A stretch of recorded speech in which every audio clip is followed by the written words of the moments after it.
So good evening, students, and I have at the moment 24 participants. Anybody joins later on, you can kindly write in the respective groups so that it gets recorded. I will explain to you what we are going to do this evening. And we'll start first by doing an audio check. Please let me know if I am loud and clear. Can you hear me? Yes, ma'am. Anybody can give me a thumbs up. Okay, Surisha, thank you. Fine. So I start with reading just headlines because remember in the competitive class, when we do the verbal sessions, we believe that you should be aware of all that is happening.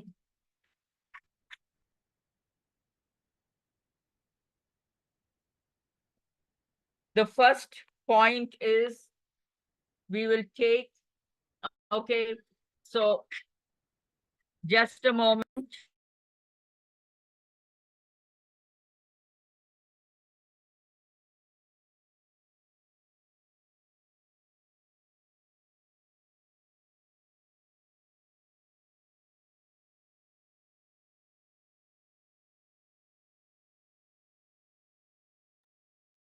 We take the headlines,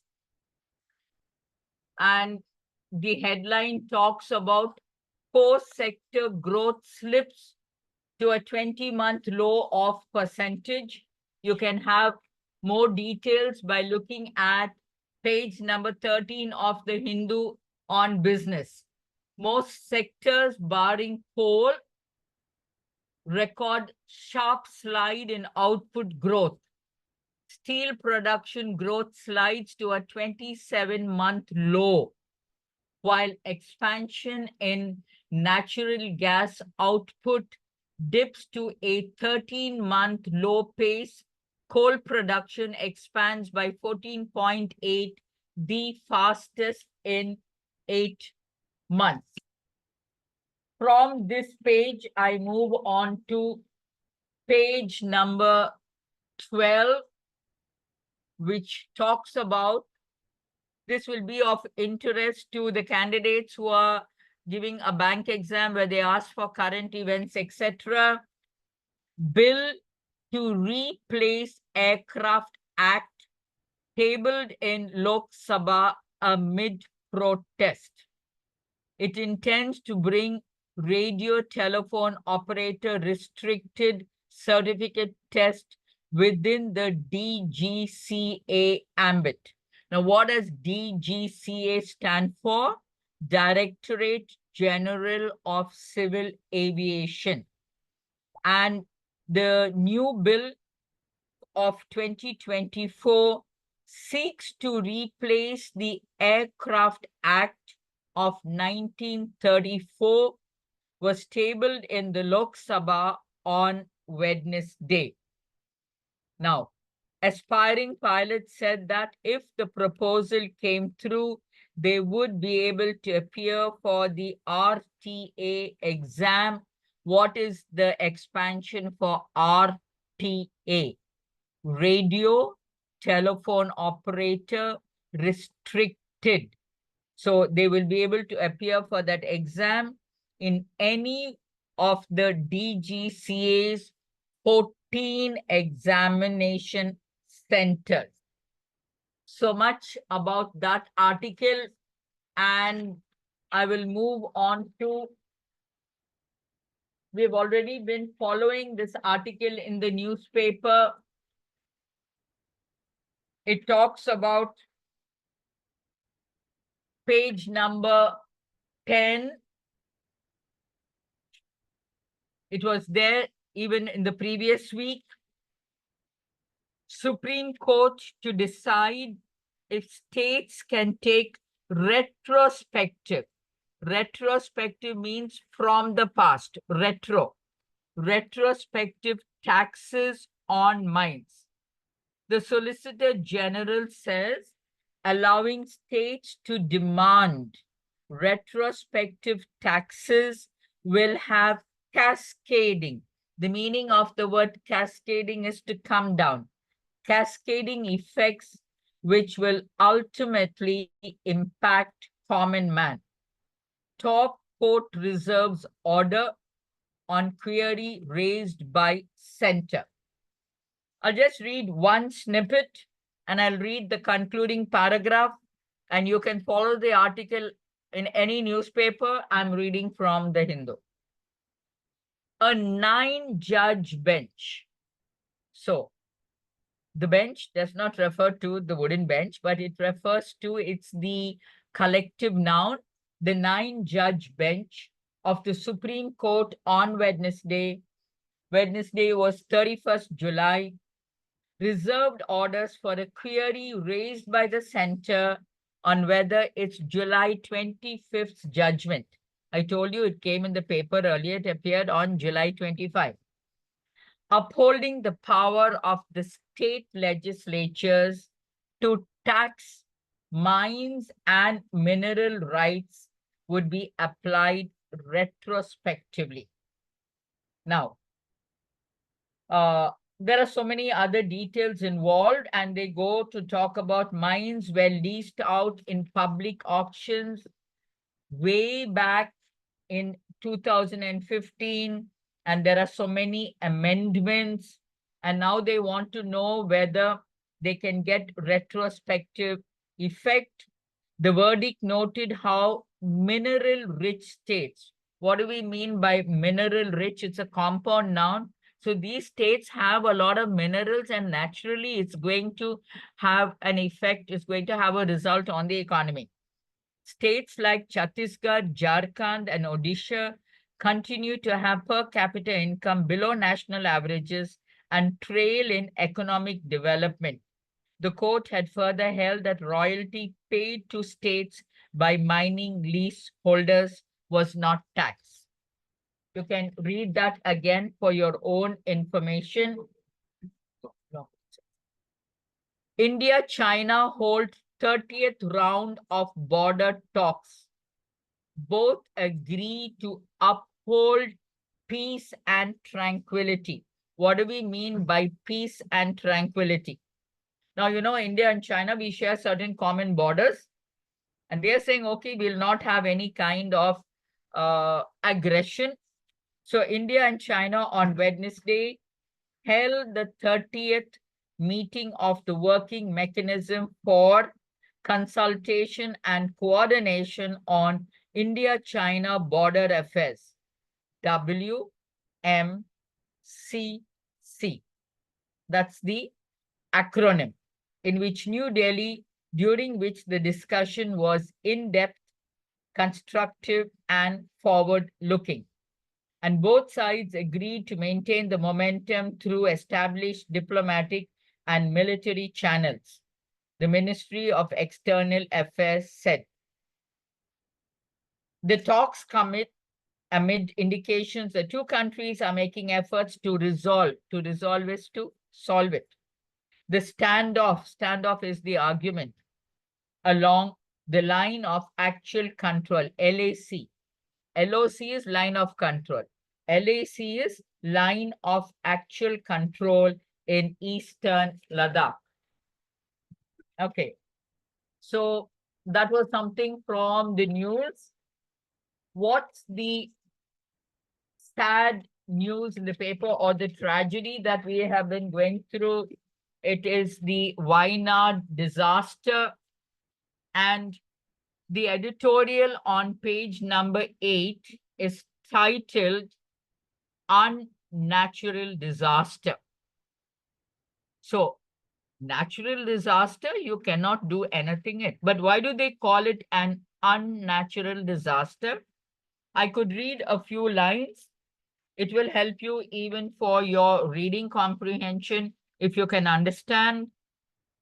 Kerala must restore denuded flora. So, flora, fauna refers to plants, animals, birds, etc.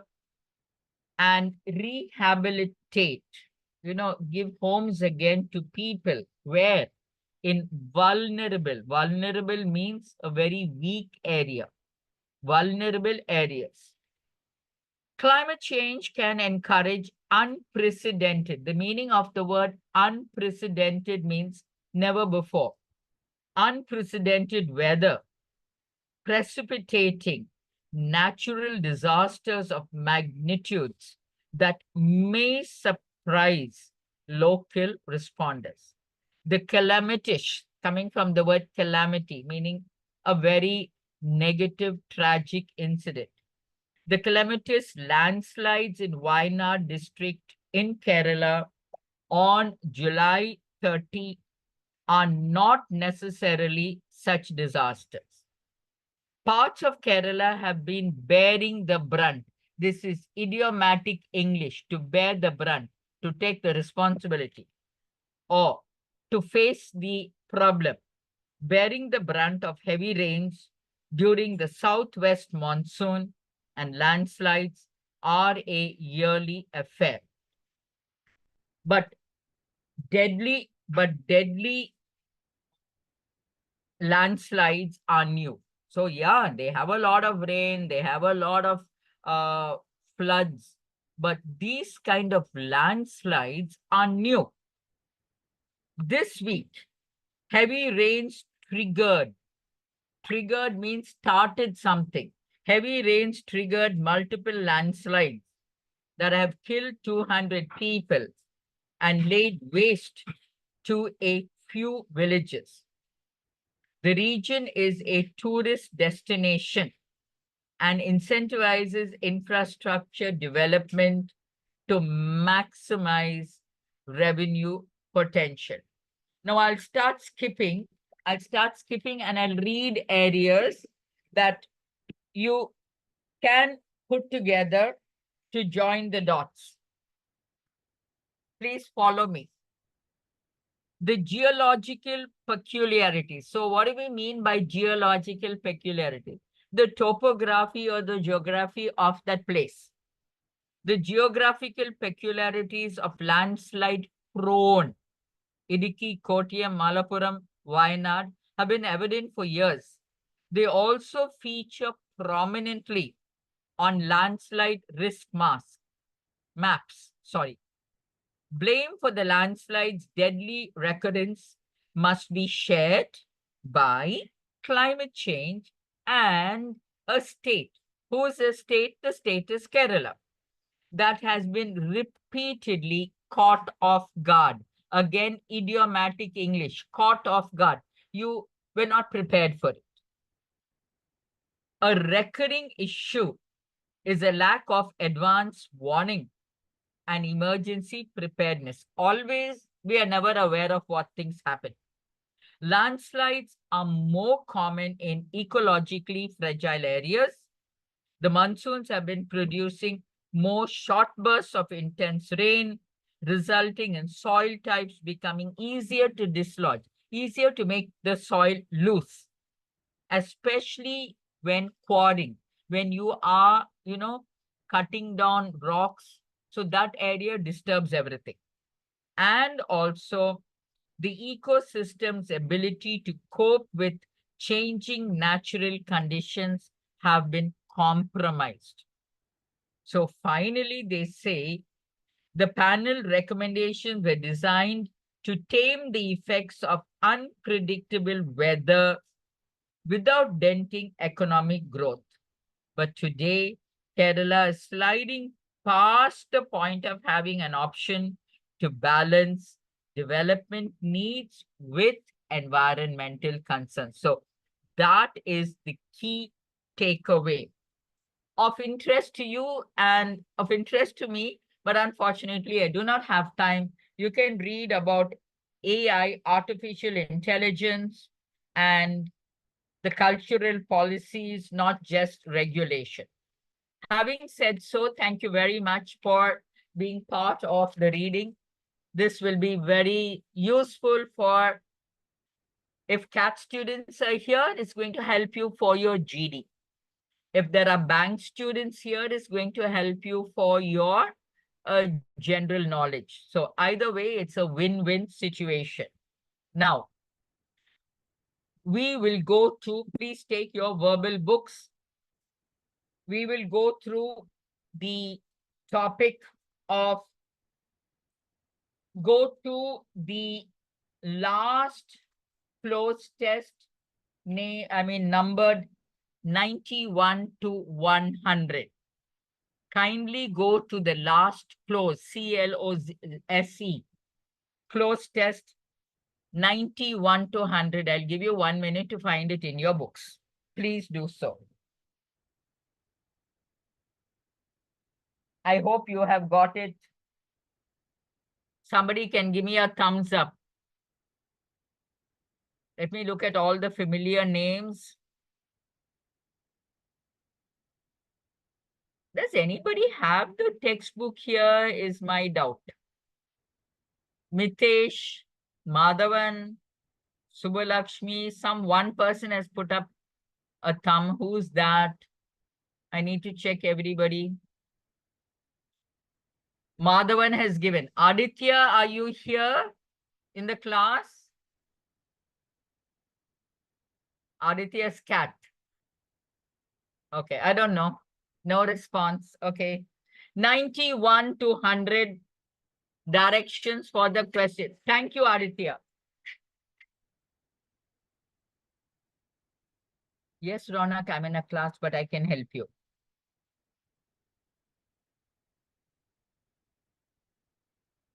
Okay, I will just send a message to Dana. My apologies. Okay, okay. Mm.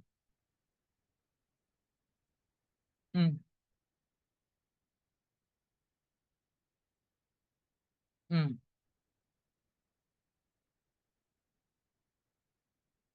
Now you can't reach Dana. Okay, I will get her. I will get her. Okay, okay. Hang on a little while. Please get your books by the time. I'm giving you a moment.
I will begin. Now remember, for the newcomers in the class, a closed test checks two things. It checks your verbal reasoning. It checks your vocabulary. On this basis, I'm working with 91 to 100. The method of working is to read the entire passage with the gaps, get the crux of the matter, then look at the vocabulary and go forward. The sport was a new one to him. Though familiar with the dash from a course of novel reading, he had never before attempted to follow anyone.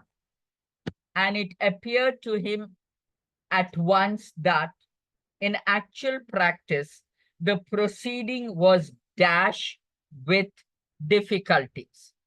The proceeding was dash with difficulties. Now, sometimes from these sentences, you can more or less guess what has to be the word. It's not very difficult, but still you can guess it. Now, I'm moving on. In books, you simply left into another, where am I? In books, you simply leapt into another, comma, dash, the driver, a sovereign, or its modern dash, and there you were. In fact, Tommy Dash, that it was extremely likely there would be no second taxi. Hence, he would have to run. What happened in actual fact to a young man who ran dash and persistently through the London streets? In a main road, he might hope to create the dash that he was merely running for a bus. But in these dash aristocratic byways, he could not but feel that Anne dash. Now, Anne, you have got a clue. So what follows has to be a vowel. That Anne dash policeman might stop him to explain matters.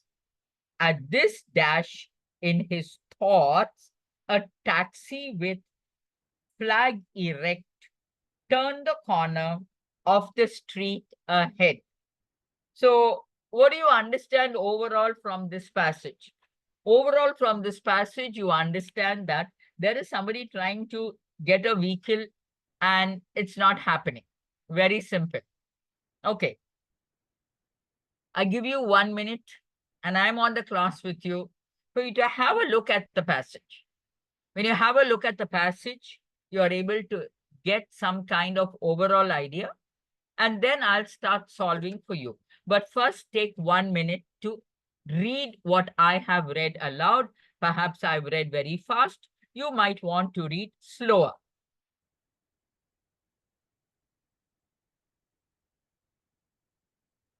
When 1 minute is over, I will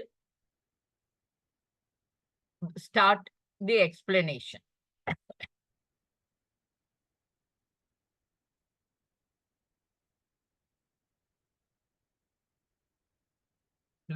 Please attend to Ronak.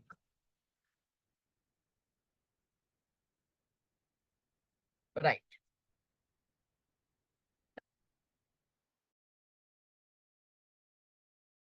A new one to him. Okay, forget about what sport.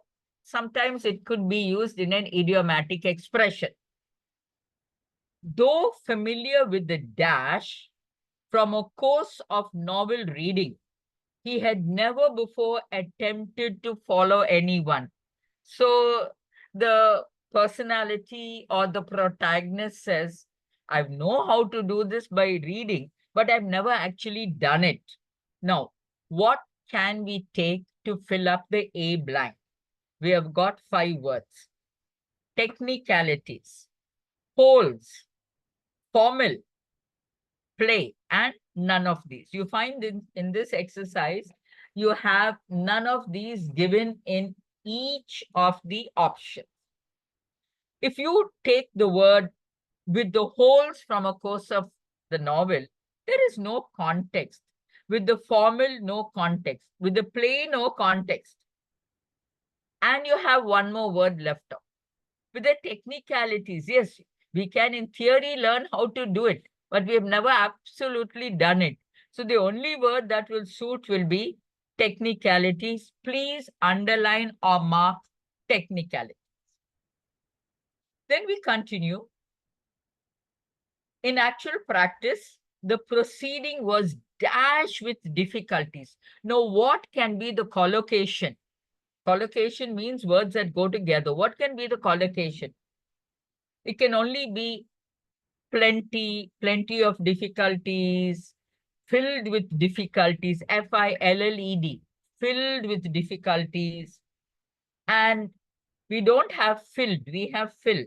We can't say full of difficulties because there is a particular word called fraught, F-R-A-U-G-H-T. And this suits the blank, fraught with difficulties. When you say full, it could be the room is full, the container is full, but fraught with difficulties means the situation has a lot of challenges. Now we have to go to C. In books, you simply left into another dash. Now, left into what? Should be another vehicle, into another zone, left into another dash, the driver a sovereign. So maybe you are wanting to bribe the person to give him some extra money and say, please take me there, or stop you half the way. But from the words that we have, territory means the land location. Tertiary means third. Trace means there's a faint residue. Or you can say, I am tracing something, I'm taking an outline. Plague is a sickness caused by rat or plaguing you, disturbing you. So none of these four will suit. So therefore you go for the option of 5, none of these. Then you come to D option, or its modern dash. What word are you going to take? Its modern equivalent. You give the driver a sovereign. Today, nobody pays in sovereigns, right? That has gone out. Sovereign is gold. So the modern equivalent, what is equal to that? Take the word equivalent. You have filled D option. Now we move on to doing E. In fact, Tommy dash that it was extremely likely there would be no second taxi. Therefore, he would have to run. Now the man knows there are no vehicles on the road. So he foresaw, he saw in advance. And your option is the second one. I'm taking F. What happened in actual fact to a young man who ran? You are running. Are you running forever? No. Are you running permanently? Permanently means forever. If forever is wrong, permanently is also wrong. Regular, are you running regular? You'll have to say running regularly. But you can say running. What can you say? Purposefully. Who ran? Why did he run? What was the idea? So you are defining the verb and you can use an adverb. Purposefully. Come to G option. I think I can give anybody a chance if they want to try G option. What does G say? In a main road, he might hope to create the dash that he was merely running for a bus. On a main road, if you run, it's in your idea that you are running after a bus. If not, if you keep running, people could think that, you know, you are trying to evade somebody, you're trying to escape. So he says, I'll get the illusion, I'll get the imaginary idea that I'm running after a bus. Illusion is something that is not true. It's your imagination, and allusion is referring to something. Apparition is a supernatural appearance. So the best word to take would be illusion. Come to 98. What are you going to fill in H? But in these dash aristocratic byways, he could not but feel that an dash policeman might stop him. So for H, no word is fitting for H in these what kind of byways? And you have explanatory poor. How can poor match when you have the word aristocratic? It becomes a contradiction. So the best thing you can do is take none of these. Now we are left with filling up 99 or I. So he could not feel that an policeman.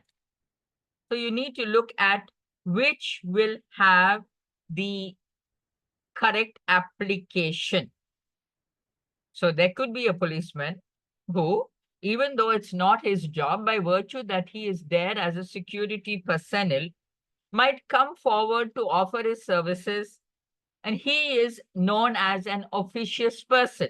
So O is a vowel. You might argue with me, well, imperious is also a vowel, but imperious means domineering, bossy. And why will the policeman stop him to explain matters? The policeman, if he was dominating, he will ask him, the individual, to explain to the policeman. The policeman is not going to explain to the man. Therefore, you get the word officious. And finally, at this dash, he thought that he saw a taxi. At this, and the word is at this juncture. We won't say at this junction. At this juncture, at this place, at this stage, and therefore you take the word juncture. Okay, I've come to the end of one verbal ability, which is the close test. Now, I know I have been doing fill in the blanks with you. However, we have not done the category of taking the jumbled sentences, putting it into a proper sequence, and then answering the questions. So now I am moving on to type of question for which you can move on to, we'll take one from perhaps practice test 2, maybe one from practice test 3. We'll take one from each category. So we will cover at least 2 examples from this. Please go to question 11 to 15. And that comes under jumbled sentence practice test 1. 11 to 15. I want you to flip over to your pages, take this and give me a thumbs up, and then I will solve with you. Rearrange the sentences in a proper sequence and answer the questions that follow. Please take that. Give me a thumbs up so that I can continue. At the first indication of a thumbs up, thank you, Ganesh. Now I will proceed. You have been doing jumbled sentences in different patterns. CAT students, you can get combinations. Sometimes you get no combination. You get type in the answer, and type in the answer does not have negative marking. Bank candidates, you will also get not type in the answer, combinations. Now here, it's something different. This is the only pattern that I have not taught earlier. Once I finish today, only when we restart the new cycle will I go to it. Now pay attention, and I'm reading. Rearrange the sentences in a proper sequence and answer the questions. Please note, you are given statements A, B, C, D, E. They may not be in order. They may be in order. I'm taking one. I will read all the 5. You listen to me and you decide and tell me whether it's in order or it's not in order. That's all I want you to tell me. And I will say, I will give you the question. Please tell me yes or please tell me no. Stressful events are very common in educational settings, both for students and for teachers. Therefore, a large number of studies has been conducted to better understand how stress affects learning and memory. This stress, however, can have a critical impact on learning and memory processes, which are at the heart of our educational system. A multitude of exams, evaluations, and deadlines creates an enormous pressure to perform.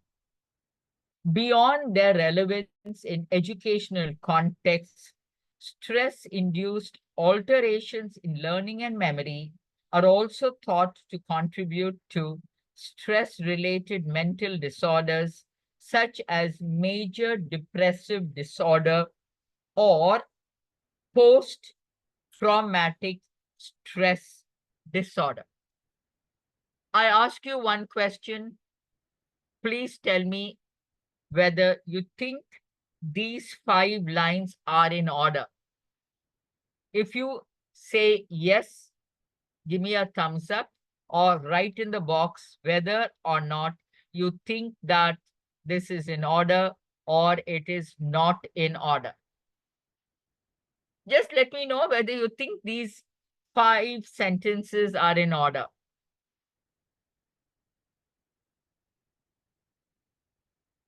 Okay? No response and I'm not wasting time. So I'm letting you know that these 5 sentences are not in order. So who's the message? One new message. Very good, Komalavali. You are bang on target. It is not in order. Thank you. So therefore, what you need to do is you have to put it in order. Always remember, one shortcut method is to write the correct sequence. Once you get the correct sequence, you can answer the question because it's so obvious. They ask you which is the fourth, which is the fifth, then they ask you the third. You need to have an opening statement. The opening statement comes out in statement A because it says stressful events. What are we talking about? Our subject is stressful events. Where? In educational settings. Good. It goes on to the next idea. And it mentions not only for the student, also for the teacher. So A statement is very clear as an opening. Now, so please write A as your first alphabet or the first letter for the sequence. Now, we are talking about events that are stressful for teachers and for students. We need to explain how it is stressful for the student, how it is stressful for the teacher. Automatically for the student, examinations is a stress factor. For the teacher, corrections, evaluations are stressful. Deadlines are stressful. So we've got both people's points explained. And it's an enormous pressure to carry out. So A is followed by D. Please keep it in mind or write down A and D. Now, what can continue this idea? We are talking about the stress. What can continue? Look at B, therefore, don't consider. Look at E, beyond. We haven't yet explained about the stress. This stress, look at C. This stress can have a critical impact on learning. When you're under pressure, whatever you learn also, you won't remember. That's why we say don't keep for the last minute. Can have a critical impact on learning and memory, which are at the heart of the educational system. So they gave one explanation of where it is disturbing, okay, to learn. And from here, what can continue? They are saying it's the heart of the educational system. So we will go beyond this, beyond their relevance in educational context. Stress-induced alterations in learning and memory contribute to mental disorders, not only mental disorders, major depression, or post-traumatic. After the trauma, what can be the trauma? For a student, failing miserably can be trauma. For a teacher, having so much of backlogs, not being able to complete deadlines, getting into academic pressure, that is also trauma. So now we have got A, D, C, E. If we have got A, D, C, E, by default, what alphabet is left out? B. And B has the word therefore, which is equal to a concluding statement. Therefore, what happens? A large number of studies has been conducted to better understand how stress affects learning and memory. So your entire sequence is 1, 2, 3, 4, and 5. Now, when you have 1, 2, 3, 4, and 5, and they ask you which is the first statement, select A, which is the fourth statement, select E, which is the fifth, take B for brother, which is the third, take C, which is the second, automatically it is D. So if you go for the sequence, it becomes very easy. Now, we have 5 minutes more, but I want to show you a different pattern. I've showed you something that was solved. Now I want you to look at 21 to 25. And all those who are in this class, I want you to read statement A, statement B, C, D, and E. And first, comprehend, diagnose, give me whether you think this is correct or it is jumbled. Please do that first. Please do that first. Don't worry, when I'm doing the statement, I will help you with the vocabulary. Quick, quick.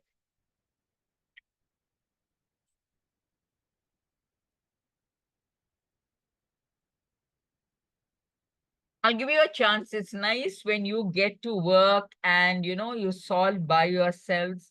It becomes really, really very nice.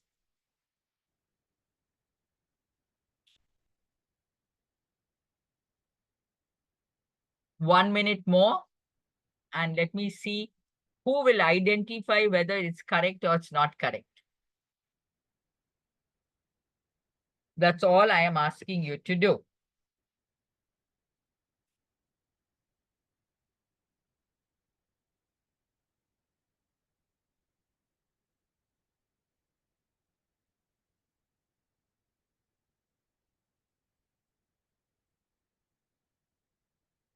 Looks like nobody is doing that. So, okay. Last call.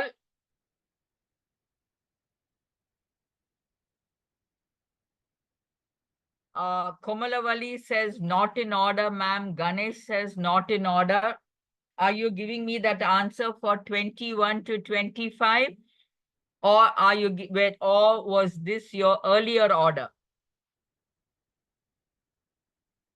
Okay, 21 to 25, not in order. Okay, now, sorry to disappoint you, but 21 to 25 is very much in order. Let me explain. But thank you for your response. Thank you for your response. Now I'll explain.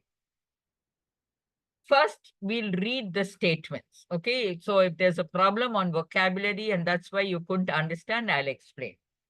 Oceans are deepest, not in the center, but in some elongated. Elongated means long, lengthy furrows. So long lines of deep cracks in the ocean bed is called a furrow. It's deepest not in the center, but in some elongated furrows, and they're giving an alternate meaning, or long, narrow troughs called deeps. So they explained it. It's not deepest in the center of the ocean, but in these areas. These profound has two meanings. When you talk about wisdom, profound wisdom, deep wisdom, high level of wisdom, profound troughs, these deep troughs have a peripheral arrangement. So on the periphery, on the outer edges, notably around the borders of the Pacific and Indian Ocean. Please understand, there is a border, and that is why we call one part of the ocean Pacific Ocean, and then the Indian Ocean. You can't see a line, you can't see a barrier, but in the nautical world or in the marine world, one ends and then something else begins. They have a peripheral arrangement around the borders of the Pacific and the Indian Ocean. See, the position of the deeps, the position of these deep cuts in the ocean floor, the positions of the deeps, like the highest mountains, are of recent origin. Recent origin means they are new, they are young cuts. When I say young, they didn't happen yesterday, but in terms of geology, they are young. How? How do we know this? The explanation is, since otherwise they would have been filled with waste from the land. They would have been filled with the waste from the land. Call after 5 minutes. Now, why are we saying it will be filled? Because if it was there for so many years, it must be full of garbage, debris. The fact that it is still so deep means comparatively younger. This is further strengthened by the observation that the deeps are often found where world-shaking earthquakes occur. Now see the location where it happens. How do you get such a big gap? The tectonic plates have moved, and they tell you world-shaking earthquakes occur. So they have referred to a phenomenon.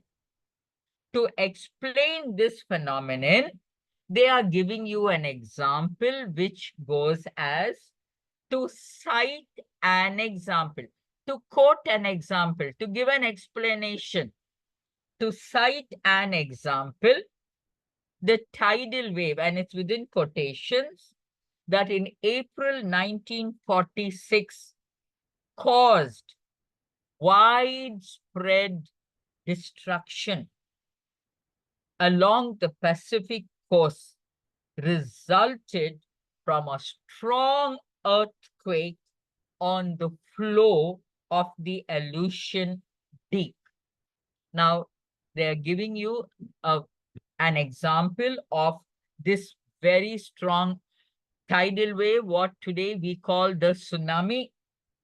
And this happened in 1946, and it was a very strong, a very dangerous, a very nerve-wracking, think of any adjective to call it the worst natural disaster. 1946, India got independence in 1947. Going back to an example. So you see that the opening line was in A, it continued, went to B, went to C. In D, they gave you a phenomenon, and to help you understand the phenomenon, they gave you the example, and once they give you the example, there is nothing more for you to go on to. So therefore, A, B, C, D, and E are in the correct order. Now, when you have this, it's very easy. Which is the fourth sentence? you will take D, which is the second sentence. You will take B, which is the first sentence. You will go to A, which is the third sentence. It is C, and which is fifth or the last, you will go to E. I do hope that you have been able to understand how even in jumbled sentences, they could occasionally give you correct sentences. With this class comes to an end this evening. Thank you all very much for being a part of the class and your cooperation. Good evening and thank you. The session is now ended.